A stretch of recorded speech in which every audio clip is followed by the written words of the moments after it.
I know what I've been taught in school about slavery, but I've never seen actual slave homes. When there's a dark history, we don't want to look at it. But how does that existence of the past still affect us today? That those stories, the traumas, the fears still carry on within us. And we can find a bit of our life story here, no matter who you are. It's the story of turning trauma, pain, separation, struggle into power, into purpose and love. And that's the story of all humanity. So sites like this is an example of what's possible for humanity in terms of dark and light. The more people who enter these spaces to learn deeply, the more folks that we can heal. We're here.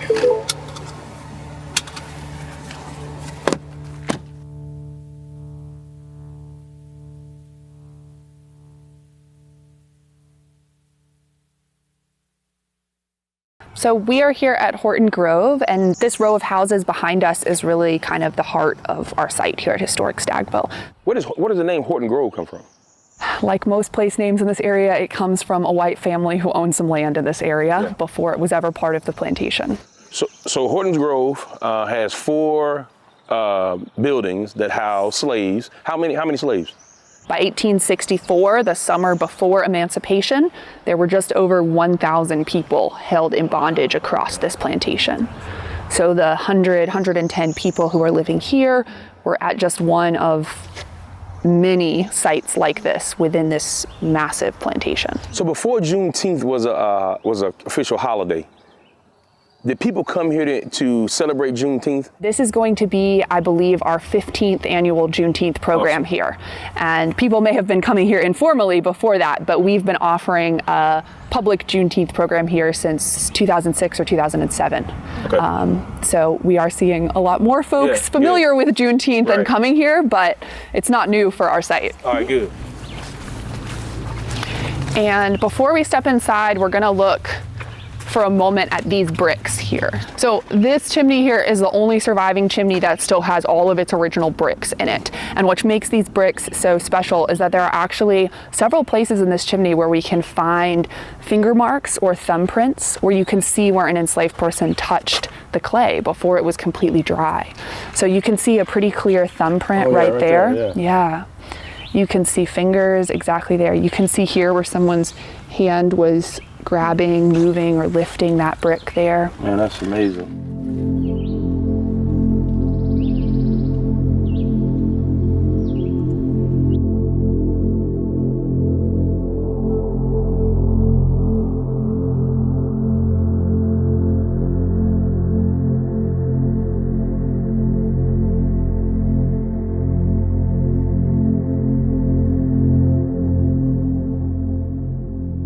Do you see a lot of folks come here, tracing their family roots?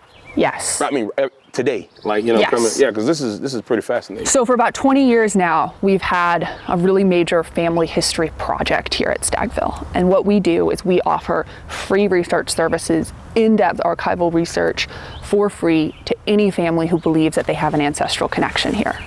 And I and my colleagues will go to the archives, we'll go through the libraries, we go through hundreds of pages of records looking for any evidence we can find of that connection, scanning documents, photographing them, building family trees, and we do that almost every week for a new family here. You know, I just worked with a family last week and we were able to take their ancestors through, many different documents here, match them to people who'd been here at emancipation, and then trace their roots all the way back into the 1760s. Yeah. Right, that many generations of their family records here. So that's amazing. Yeah. There's a small step down right there at the entrance. This house is divided into 4 rooms. So like I said, many families shared this building. And so there might have been a family living here, and this one room might have been all of their living space in the house. Another family across the hall, 2 more families probably living upstairs on the 2nd story. Man, this is sad.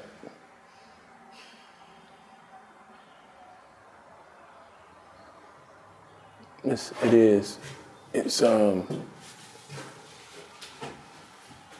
but you know, because it's sad to me, this is the number one reason why we're in this space. And so when folks ask the question, why don't you see more folks that look like us in the outdoors? This atmosphere and the captivity and the danger of the woods, this is it. I'm thinking of how this building was these families' sense of safety and refuge and love. Yeah. Thinking of 4 families together in a tight space and the kind of bond that they had. We don't, of course, have that many surviving accounts that actually come from people who lived through slavery here, because people were denied the ability to read and write. They were denied the ability to document that history in many cases. But one of the scenes I often think of that comes from one of the few surviving narratives we do have is a story from a boy named Morgan who grew up enslaved on this plantation, and he was a young child when slavery ended. So his memories of slavery come from his very early years here, but he remembers growing up, living on a row of houses, probably a little bit like this one, and one of his memories of how people in his community came together and how they resisted was he talks about how families on his row would hold secret prayer meetings in the middle of the night on the row. That's what I'm seeing in my mind. Yeah. I'm seeing these groups of families together, cuddled close to each other and strategizing and looking out this window and seeing beauty and still connecting. And Morgan says that they would wake up in the middle of the night at midnight or 1 or 2 o'clock in the morning, and they would meet in a room, probably just like this one, all gathered together in one house. And he says that every week people would pray on his row for abolition and for not just their own freedom, but for everyone to be free, right? For slavery to end everywhere in the United States. This is what I think about. And that is such a powerful vision of this room as a place of where people were building freedom and building strength, even in enslavement. To come to an entire different region and be able to adapt to the region, and not only adapt to the region, build the region, but you don't own it. Yeah. Man, that's tough, boy. Right. That's tough. And of course, unsurprisingly, when slavery ended here, one of the first things we see families here speaking up in lots of different ways, claiming that freedom, saying what they believed their freedom should include. It should include a right to self-defense. It should include a right to have those family members who've been taken restored to them. But one of the first things we see is families here saying, part of our freedom needs to be land. Yeah. And not just any land, the land of this place. Absolutely. Because this is the land they have made profitable, they have built and shaped for generations in many cases. And of course, that was denied to most families here. But it's a very, very clear statement that we see from people here after emancipation.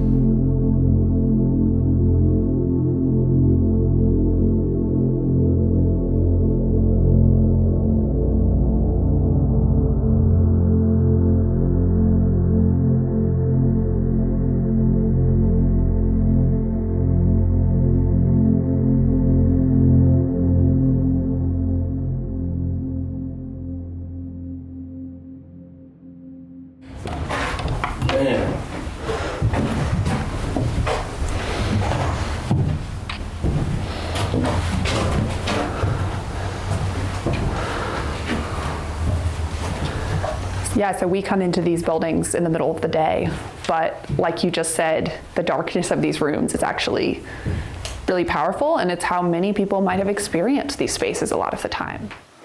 Yeah, this is something. I don't quite know how to describe it yet, but it's something. Some of the descendant families I've worked with here at Stagville say that we should coin a new word for the feeling that they feel when they come to this place, because almost like you've said a few times in this, it's so hard I can't even find the I can't even find the we don't have an English word for that emotion. For this. Yeah. You know, on one side you want to feel sad because of the, but on the other hand, I feel joy because I know that folks that look like me, they were here and they figured it out, man. They through all that pain, through all that emotional, mental, and physical. It feels like going backpacking a mountain. You're gonna have to go through something to get to something, and so I'm the byproduct of the going through something to get to something.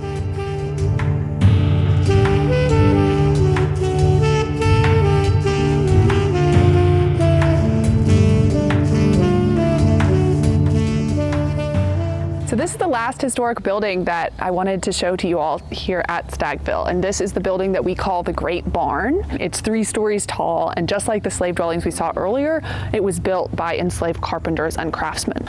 But if you look at the details of this building, the beams, the timber framing, the pegs and wedges and joints of this building, you get a sense of this building really being an absolutely expert piece of construction. Yeah. Where did they keep enslaved folks when they felt like they broke the rules? So we don't know of specific sites where enslaved people were imprisoned or specific exact locations where we know that enslaved people were specifically sent to be brutally whipped or beaten here. We know that those things happened here. Oh yeah, for sure. But violence was the bedrock of the institution of slavery. Violence permeated every part of this place, and it might well be that it happened everywhere. Every corner of this place might have witnessed some piece of the violence of slavery, sure. Right? I kind of want to go back to you for a minute. What are your folks in your family and the people you interact with when you tell them what you do? How do they receive that? How do they perceive that? There are so many different reactions that people have. It makes some people really uncomfortable. Exactly as you say, this is not history that people want to talk about sometimes, or that they are. You think some people, so people, your friends and family, they kind of like, I don't want to talk about that. I don't want to. Why we keep talking about that? Why can't we just move on? In some cases, but there are also people who are really interested, who want to learn more. Yeah. You know, I think there are many folks who have learned some version of the history of slavery, but haven't necessarily listened to those stories from their own community, from their own hometown. Right. And there's a way that makes that history deeper, more real, more human, when you can really connect it to the names of specific people who were here in your place, right? Well, your job is very important, particularly to what we're doing. And the reason why your job is very important to me is because the more folks that will embrace and try to understand the lineage or the backdrop on where this fear of the outdoors comes from, I believe that more folks will then stand tall and say, I gotta go and enjoy the outdoors, because there's millions of folks out there that died before me that didn't because of this. I want us to be outdoors because I'm sick of us not being there because of fear. And our past can be the excuse to not do something, to not be outside, to not heal. Or it could be our motivation. Right on. So I'm glad that we went to the deep part of why we do what we do, Earl, today and with Vera. I'm more empowered to hit the trail now. Right. Thank you. That's so great to hear. Thanks for being here with us. Thank you. Absolutely. Appreciate it. Right on. Yeah. We appreciate you. Absolutely. Yeah. Right. Thanks for coming.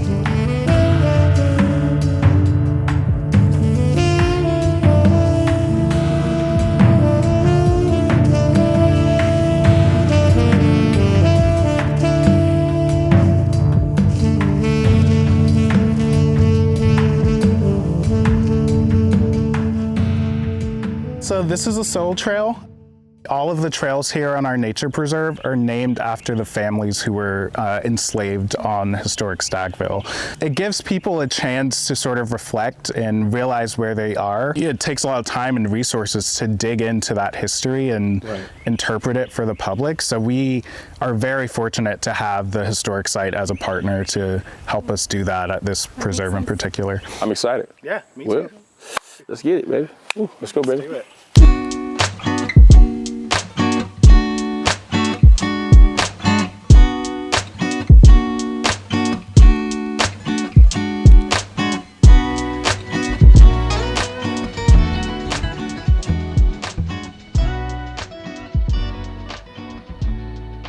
One of the biggest reasons why I think this is important for Black folks, people of color, to experience the outdoors, particularly public lands. Number one, because we pay for 640 million acres of public land. Yep. That's number one.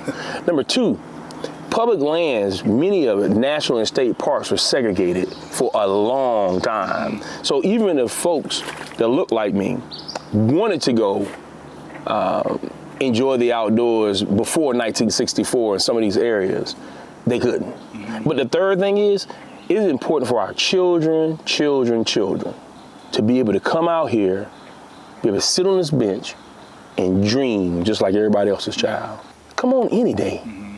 Maybe it's drizzling and raining one day. Yep. And you seeing the raindrops dropping on the pond. Yep. That stuff makes us feel alive. It does. You hear the fish doing the thing, or hear the bullfrog, or the birds. Yep. You can just share this moment. Like I'm gonna share some of these for you. So Earl, I thought we could maybe just reflect and talk about what this journey today meant to us and our whole journey as a company in this project.